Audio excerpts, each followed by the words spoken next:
बहुत पुराने समय की बात है। एक नगर में एक प्रतापी, दानी और धर्मप्रिय राजा राज्य करता था।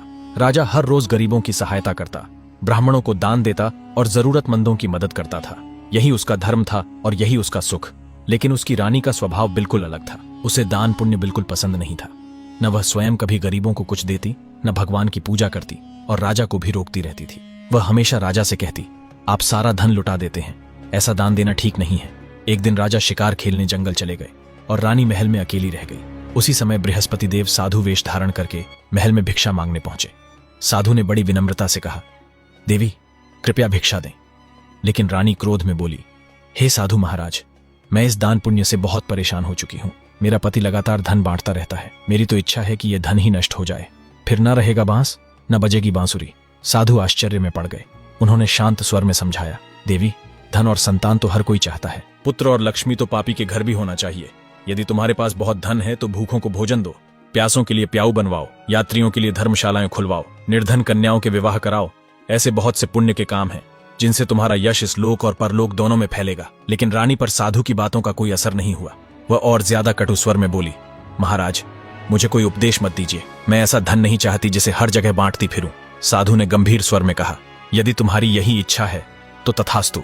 यदि धन नष्ट करना ही है तो बृहस्पतिवार को घर लीपना, पीली मिट्टी से अपना सिर धोकर स्नान करना और भट्टी चढ़ाकर कपड़े धोना। ऐसा करने से तुम्हारा सारा धन नष्ट हो जाएगा। इतना कहकर साधु वहां से धीरे धीरे अदृश्य हो गए।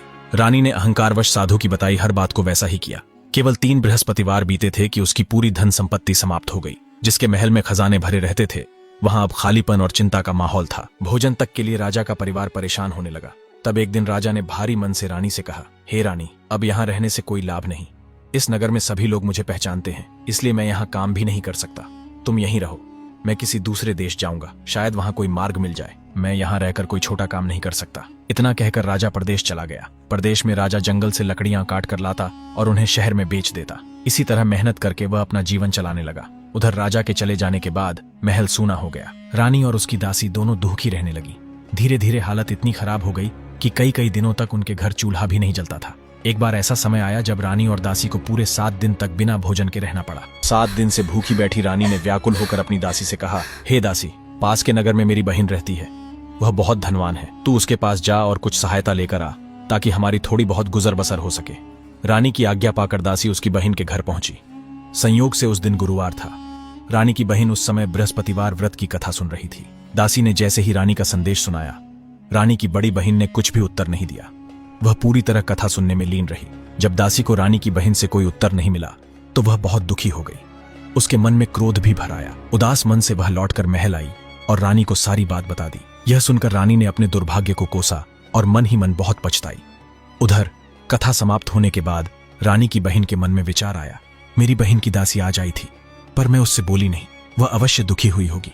कथा और पूजन पूरा करके वह तुरंत अपनी बहन के घर पहुंची और बोली, हे बहन, मैं बृहस्पतिवार का व्रत कर रही थी। तुम्हारी दासी मेरे घर आई थी, लेकिन जब तक कथा चलती है तब तक न तो उठते हैं और न ही बोलते हैं, इसलिए मैं उससे बात नहीं कर पाई। बताओ दासी क्यों आई थी? तब रानी भावुक होकर बोली, बहन, अब तुमसे क्या छिपाऊं, हमारे घर में खाने तक को अनाज नहीं बचा था। ये कहते कहते रानी की आंखें भर आईं। उसने दासी के साथ पिछले 7 दिनों से भूखे रहने की सारी बात विस्तार से सुना दी। रानी की बहन ने धैर्य से सुनकर कहा, बहन, भगवान बृहस्पति देव सबकी मनोकामनाएं पूरी करते हैं। देखो, संभव है कि तुम्हारे घर में कहीं अनाज रखा हो।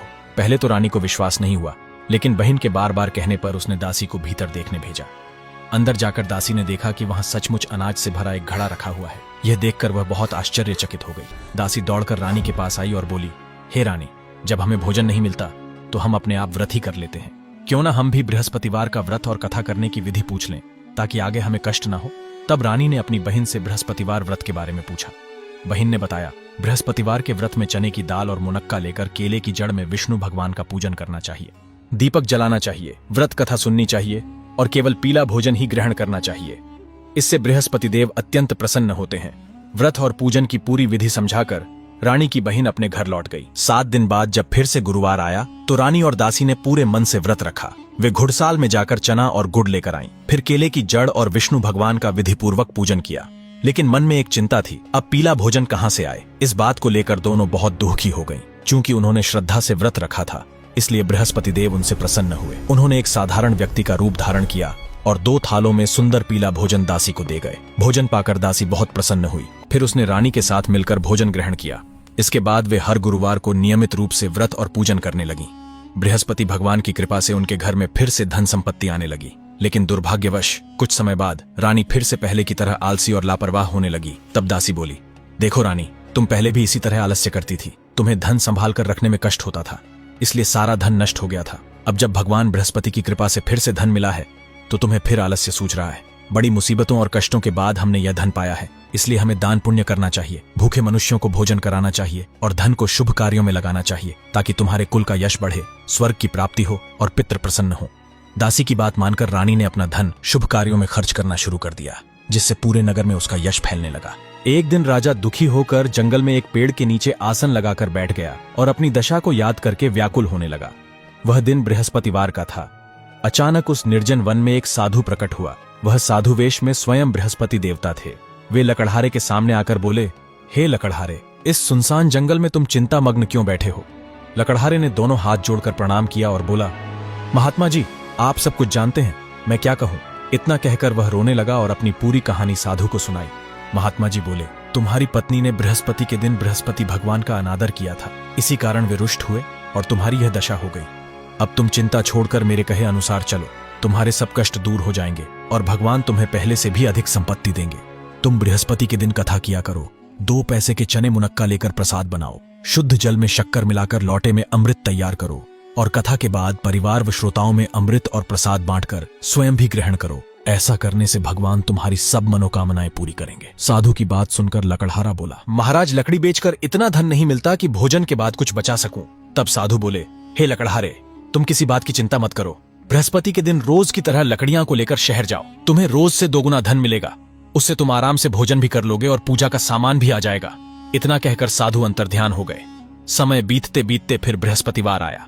लकड़हारा जंगल से लकड़ी काटकर शहर गया और सचमुच उसे उस दिन बाकी दिनों से अधिक धन मिला। राजा ने चना गुड़ आदि लाकर गुरुवार का व्रत किया। उस दिन से उसके सभी क्लेश दूर हो गए। परंतु जब दोबारा गुरुवार का दिन आया तो वह बृहस्पतिवार का व्रत करना भूल गया। इस कारण बृहस्पति भगवान नाराज हो गए। उसी दिन उस नगर के राजा ने विशाल यज्ञ का आयोजन किया और शहर में यह घोषणा करवा दी कि कोई भी मनुष्य अपने घर में भोजन न बनाए, न आग जलाए, समस्त जनता मेरे यहाँ भोजन करने आए। इस आज्ञा को जो नहीं मानेगा उसे फांसी की सजा दी जाएगी। इस तरह की घोषणा संपूर्ण नगर में करवा दी गई। राजा की आज्ञानुसार शहर के सभी लोग भोजन करने गए, लेकिन लकड़हारा कुछ देर से पहुंचा, इसलिए राजा उसे अपने साथ घर ले गए और भोजन करा रहे थे। तभी रानी की दृष्टि उस खूंटी पर पड़ी जिस पर उसका हार लटका हुआ था। वह वहां दिखाई नहीं दिया। रानी ने निश्चय किया कि मेरा हार इस मनुष्य ने चुरा लिया है। उसी समय सिपाहियों को बुलाकर उसे कारागार में डलवा दिया। जब लकड़हारा कारागार में पहुंचा तो बहुत दुखी होकर विचार करने लगा कि न जाने किस पूर्व जन्म के कर्म से मुझे यह दुख प्राप्त हुआ है, और उसी साधु को याद करने लगा जो जंगल में मिला था। उसी समय तत्काल बृहस्पति देव साधु के रूप में प्रकट हुए और उसकी दशा देखकर कहने लगे, अरे मूर्ख, तूने बृहस्पति देव की कथा नहीं की, इस कारण तुझे दुख प्राप्त हुआ है। अब चिंता मत कर, बृहस्पतिवार के दिन कारागार के दरवाजे पर 4 पैसे पड़े मिलेंगे, उनसे तू बृहस्पति देव की पूजा करना, तेरे सभी कष्ट दूर हो जाएंगे। बृहस्पति के दिन उसे सचमुच 4 पैसे मिले। लकड़हारे ने कथा कही। उसी रात्रि बृहस्पति देव ने उस नगर के राजा को स्वप्न में कहा, हे राजा, तुमने जिस आदमी को कारागार में बंद कर दिया है वह निर्दोष है, वह सच्चा है, उसे छोड़ दो। रानी का हार उसी खूंटी पर लटका है। यदि तुम ऐसा नहीं करोगे तो मैं तुम्हारे राज्य को नष्ट कर दूंगा। स्वप्न देखकर राजा प्रातःकाल उठा और खूंटी पर हार देखकर लकड़हारे को बुलाया, उससे क्षमा मांगी तथा उसे योग्य सुंदर वस्त्र आभूषण देकर विदा कर दिया। बृहस्पति देव की आज्ञा के अनुसार लकड़हारा अपने नगर को चल दिया। राजा जब अपने नगर के निकट पहुंचा तो उसे बड़ा आश्चर्य हुआ। नगर में पहले से अधिक बाग, तालाब, कुएं तथा बहुत सी धर्मशालाएं और मंदिर आदि बन गए थे। राजा ने पूछा, ये किसके बाग और धर्मशालाएं हैं? तब नगर के सब लोग कहने लगे, ये सब रानी और बांदी के हैं। ये सुनकर राजा को आश्चर्य भी हुआ और गुस्सा भी आया। जब रानी ने यह खबर सुनी कि राजा आ रहे हैं तो उन्होंने बांदी से कहा, हे दासी, देख, राजा हमें कितनी बुरी हालत में छोड़ गए थे। हमारी ऐसी हालत देखकर कहीं वह लौट न जाए, इसलिए तू दरवाजे पर खड़ी हो जा। आज्ञानुसार दासी दरवाजे पर खड़ी हो गई। राजा आए तो वह उन्हें अपने साथ भीतर ले आई। तब राजा ने क्रोध करके अपनी रानी से पूछा कि यह धन तुम्हें कैसे प्राप्त हुआ है? रानी ने कहा, हमें यह सब धन बृहस्पति देव के व्रत के प्रभाव से प्राप्त हुआ है। बृहस्पति भगवान की कृपा को देखकर राजा ने निश्चय किया कि 7 दिन बाद तो सभी बृहस्पति देव का पूजन करते हैं, परंतु मैं प्रतिदिन दिन में 3 बार कहानी कहूंगा तथा रोज व्रत किया करूंगा।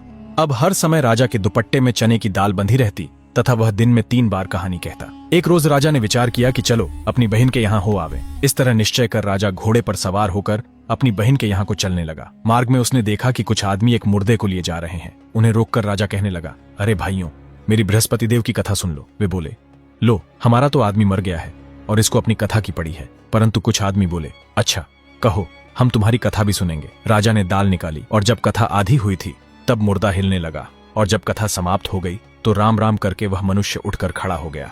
आगे मार्ग में उसे एक किसान खेत में हल चलाता मिला। राजा ने उसे देखा और बोला, अरे भैया, तुम मेरी बृहस्पतिवार की कथा सुन लो। किसान बोला, जब तक मैं तेरी कथा सुनूंगा तब तक 4 हरैया जोत लूंगा। जा, अपनी कथा किसी और को सुनाना। इस तरह राजा आगे चलने लगा। राजा के हटते ही बैल पछाड़ खाकर गिर गए तथा किसान के पेट में बहुत जोर का दर्द होने लगा। उसी समय उसकी माँ रोटी लेकर आई।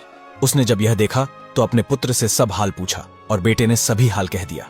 तब बुढ़िया दौड़ी दौड़ी उस घुड़सवार के पास गई और बोली, मैं तेरी कथा सुनूंगी, तू अपनी कथा मेरे खेत पर चलकर ही कहना। राजा बुढ़िया के खेत पर गया और उसने कथा कही, जिसके सुनते ही बैल उठ खड़े हुए तथा किसान के पेट का दर्द भी बंद हो गया। राजा अपनी बहन के घर पहुंचा। बहन ने भाई की खूब मेहमानी की। दूसरे रोज प्रातःकाल राजा जगा तो उसने देखा कि सब लोग भोजन कर रहे हैं। राजा ने अपनी बहन से कहा, ऐसा कोई मनुष्य है जिसने भोजन नहीं किया हो? मेरी बृहस्पतिवार की कथा सुन ले।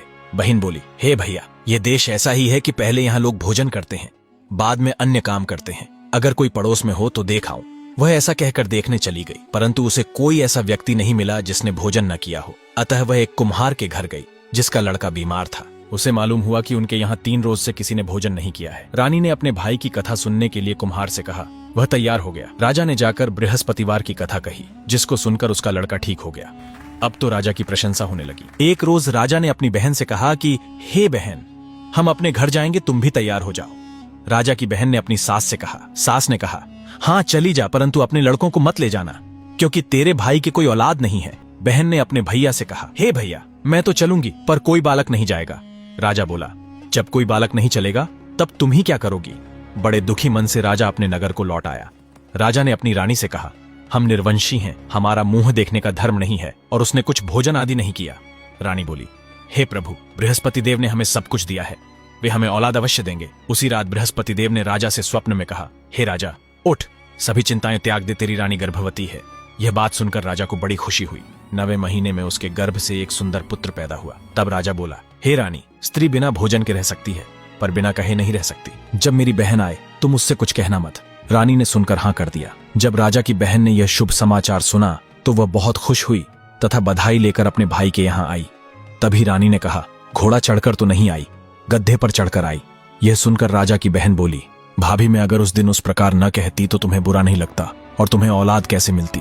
अर्थात जब मैंने उस दिन वह कथन कहा तभी आपको औलाद की कमी का अनुभव हुआ और आपने बृहस्पति भगवान की शरण ली, जिनकी कृपा से तुम्हें पुत्र की प्राप्ति हुई। जो भक्त इस कथा को श्रद्धा और भाव से सुने, उसकी हर मनोकामना पूर्ण होती है और उस पर बृहस्पति भगवान की कृपा बनी रहती है। हमारी आपसे बस इतनी ही आशा है कि आप चैनल को सब्सक्राइब करें और कमेंट में यह जरूर बताएं कि आपको यह कथा कैसी लगी।